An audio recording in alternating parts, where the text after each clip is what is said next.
Hello everyone, welcome to get ready with me for my friends wedding. ఆ రోజు చాలా వర్షం పడుతుంది. సో పట్టు చీర కాకుండా పట్టు చీర లుక్ ఇచ్చేలాంటి చీర కట్టుకుంటే బాగుంటుందని చెప్పేసి ఈ శారీ సెలెక్ట్ చేసుకున్నాను. అండ్ హెయిర్ వచ్చేసి సింపుల్గా పార్టిషన్ చేసి ట్విస్ట్ చేసేసి పిన్స్తో సెక్యూర్ చేశాను అనమాట. అండ్ బ్యాండ్ పెట్టుకొని జడ వేసుకున్నాను. ఎందుకు బ్యాండ్ పెట్టి జడ వేసుకున్నాను అనేది మాత్రం లాస్ట్లో చెప్తానమాట. అండ్ శారీకి కాంట్రాస్ట్ లుక్లో ఉండాలని చెప్పేసి ఇలా విక్టోరియన్ సెట్ చూస్ చేసుకున్నాను. అండ్ బ్యాంగిల్స్ వచ్చేసి సేమ్ సెల్ఫ్ బ్యాంగిల్స్ వేసుకున్నాను అనమాట. నాకైతే చాలా నచ్చింది ఈ లుక్, ఎందుకంటే కంప్లీట్ శారీ బ్లౌజ్ అంతా పింక్లోనే ఉంది. అండ్ ఆ జ్యువెలరీతో స్పెషల్ అట్రాక్షన్ వచ్చింది అనమాట. అండ్ నేను చెప్పాను కదా బ్యాండ్ ఎందుకు పెట్టుకున్నానని, ఈ ఫ్లవర్ కోసమే అనమాట. ఈ ఫ్లవర్ పెట్టుకోవడం నాకు చాలా నచ్చింది.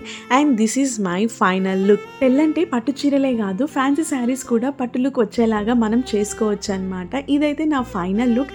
అండ్ ఈ లుక్లో స్పెషల్ అట్రాక్షన్ ఏదైనా ఉంది అంటే లోటస్ ఫ్లవర్. ఆ ఫ్లవర్ పెట్టుకోగానే నాకైతే చాలా మంచి కాంప్లిమెంట్స్ వచ్చాయి అనమాట. ఈ లుక్ మీకు ఎలా అనిపించిందో కామెంట్ సెక్షన్లో చెప్పండి. ఓకే మరి బాయ్.